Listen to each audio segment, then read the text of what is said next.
अगर आप ये सोच रहे हैं कि मैं आंखें बंद करे हुए क्यों बैठा था, तो मैं एक छोटी सी एक्सरसाइज कर रहा था। अपने दिल से कुछ ऐसे डाउट्स हैं जो मैं क्लियर करने की कोशिश कर रहा था। मैं अपने दिल से सवाल पूछता हूं और मेरा दिल मुझे जवाब जरूर देता है। तो अगर आप भी किसी भी तरह की कंफ्यूजन में हैं अपने करियर को लेकर स्पेशली, तो एक काम कीजिए, एक छोटी सी एक्सरसाइज जो मैं अभी कर रहा था वो आप भी कर सकते हैं। अकेले में बैठिए, आंखें बंद कीजिए और अपने दिल से खुद से ये सवाल पूछिए कि आप जिंदगी में चाहते क्या हैं, क्या बनना चाहते हैं, क्या करियर आपके लिए सही रहेगा। यकीन मानिए आपका दिल आपको जवाब जरूर देगा। और अगर वो जवाब एविएशन हो और किसी भी तरह की कोई भी गाइडेंस आपको चाहिए तो आप हमें कॉल कर सकते हैं, एसएमएस कर सकते हैं। आज दोनों ही नंबर्स लगातार आपके टीवी सेट पर फ्लैश हो रहे हैं। ब्रेक से पहले हमने ओवर एक्सपेक्टेशंस की बात की कि हमारी फैमिली की, स्पेशली हमारे पेरेंट्स की बहुत ज्यादा एक्सपेक्टेशंस हो जाती हैं कि हमारा बेटा ये करेगा, हमारी बेटी वो करेगी, इसको तो यही बनना है, यही करना है। तो कहीं ना कहीं मुझे लगता है ओवर एक्सपेक्टेशंस जो हैं वो भी बहुत ज्यादा स्ट्रेस, बहुत ज्यादा प्रेशर क्रिएट कर देती हैं, बहुत ज्यादा क्रिएट करती हैं। लेकिन ओवर एक्सपेक्टेशन को हम ये नहीं बोल सकते कि पेरेंट्स की गलती है।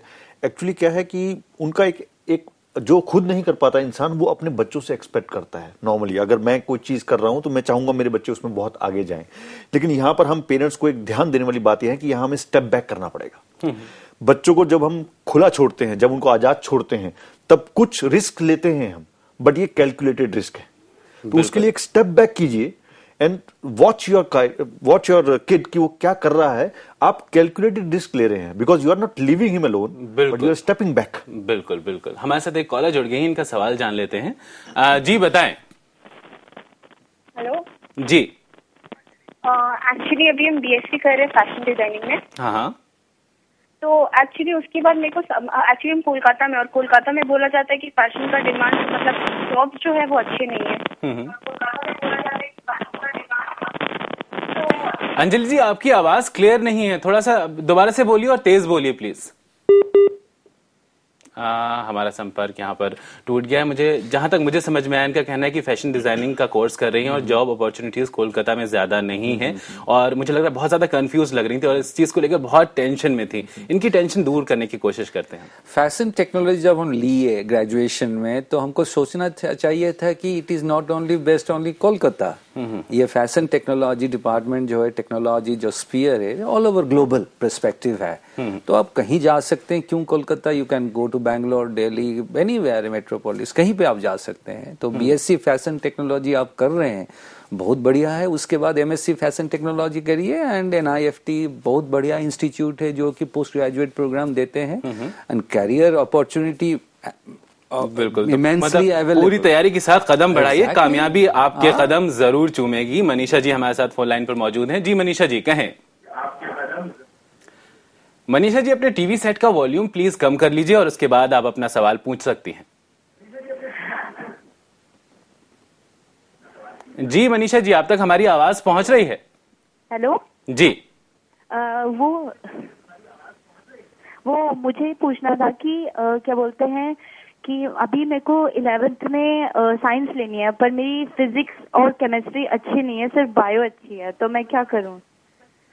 बिल्कुल, फिजिक्स केमिस्ट्री अच्छी नहीं है, बायो अच्छी है, साइंस लेना चाहती हैं, क्या करें? ये तो बड़ा कंफ्यूजिंग स्टेट ऑफ अफेयर है। आप बायो लेना है तो हमारे सिस्टम मांगता है कि आपको फिजिक्स केमिस्ट्री लेना ही पड़ेगा, कोई चारा नहीं है। मैथ्स और बायो में ऑप्शन है, लेकिन फिजिक्स केमिस्ट्री तो आपको लेना ही पड़ेगा। साइंस ले रहे हैं तो आप कंपलसरी लेना पड़ेगा, और बायो आपका पसंद है तो मैं चाहूंगा 2 सब्जेक्ट आप वीक है, क्यों साइंस में मेडिकल स्ट्रीम पे आप जाना चाहेंगे?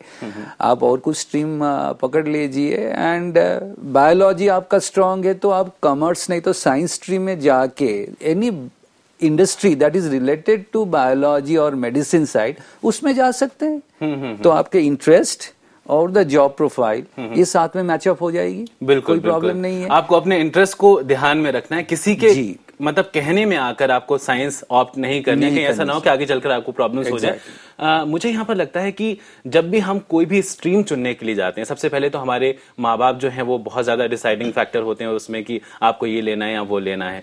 और अक्सर मुझे ऐसा लगता है कि हम कहते हैं कि हम बायो में अच्छे हैं या हम केमिस्ट्री में अच्छे हैं या फिर हम फिजिक्स में अच्छे हैं। और वो अच्छा जो लगने वाली बात है वो कहीं ना कहीं हमारे दिल से कनेक्टेड होती है। हम जब दिल से ये सोचते हैं कि ये चीज हमें अच्छी लगती है और हम अच्छे से स्कोर कर लेते हैं तो हम आगे उसमें और इंप्रूव करते जाते हैं। लेकिन जहां एक बार ये नेगेटिव थॉट हमारे दिमाग में आ गया कि हम केमिस्ट्री में अच्छा नहीं कर पाएंगे, हम फिजिक्स में तो शायद फेल हो जाएंगे, तो मुझे लगता है ये नेगेटिव थॉट हमें और ज्यादा वीक करता जाता है उस सब्जेक्ट में। क्या कहना चाहेंगे आप? देखिए, यहाँ पर एक डायलेमा है जिसको हमें डिस्कस करना चाहेंगे। कोई चीज आपको अच्छी लग रही है तो इसका मतलब ये नहीं है कि वो आपका इंटरेस्ट है। राइट। ये एक कंफ्यूजन है यहाँ पर, इसको हमें ध्यान देना है। कई बार मुझे कोई चीज अच्छी लग रही है लेकिन मेरा कैरियर उसमें होगा ये जरूरी नहीं है। हाँ, मैं उसमें स्कोर कर लेता हूँ। कुछ लोग मैथमेटिक्स में बहुत अच्छा स्कोर करते हैं लेकिन जरूरी नहीं है कि वो मैथमेटिशियन ही बनेंगे या उस फील्ड में ही जाएंगे। सो इस कंफ्यूजन को दिमाग से निकालिए कि जो चीज अच्छी लग रही है वो मेरे लिए है। उसको करने का एक 3 स्टेप प्रोसेस है। आप पहले ये पूछिए कि आप लाइफ में चाहते क्या हैं। फेम चाहते हैं, पैसा चाहते हैं, एग्जैक्टली एम क्या, एंड क्या? बिल्कुल, चाहते क्या हैं आप? मंजिल जरूरी है, रास्ता तो बन जाएगा। रास्ते को मंजिल मत बनाइए। तो मंजिल पहले ढूंढिए कि मुझे चाहिए क्या, फेम, पैसा, जो भी आपको चाहिए। बिल्कुल बिल्कुल। उसके बाद आप देखें कि मेरा इंटरेस्ट किस फील्ड में है, मैं किस में जाना चाहता हूं। बिल्कुल। और तीसरी चीज है, क्या उस फील्ड में ऑप्शंस है। बिल्कुल, तो काफी सारी चीजें जिनको दिमाग में रखने की जरूरत होती है अगर आप कोई भी करियर अपने लिए चुनने जा रहे हैं। ऐसे में आपको अपने दिल की आवाज सुननी है, किसी के भी इन्फ्लुएंस में नहीं आना है। खुद से यह सवाल पूछना है कि कौन सा करियर आपके लिए बेहतर होगा। और एक बार जब आपका दिल आपको जवाब दे देता है तो आपको किसी की नहीं सुननी, पूरे कॉन्फिडेंस के साथ आगे बढ़ना है। इसी के साथ एक और छोटा सा ब्रेक लेंगे।